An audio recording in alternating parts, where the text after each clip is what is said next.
Hi, Cam here with a quick video on how to identify the correct water filter for your Samsung fridge. The water filter required for your refrigerator will depend on the model of the fridge that you have within your home. Often the codes used on white goods can be quite long and complicated. I can show you a few easy steps on where you can find them on your refrigerator now.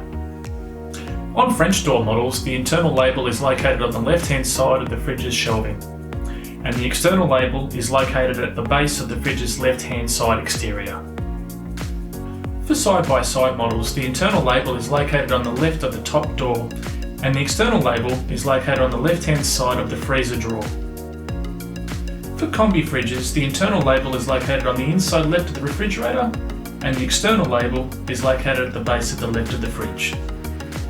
On single door fridges, the internal label is located on the inside left of the refrigerator, and the external label is located at the base on the left-hand side of the fridge. Once you have located your refrigerator model number, simply visit our website displayed on the screen now and enter the code into our search field.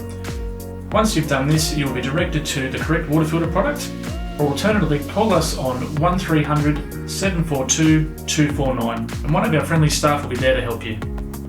Thank you for watching, and don't forget to like and subscribe for more videos.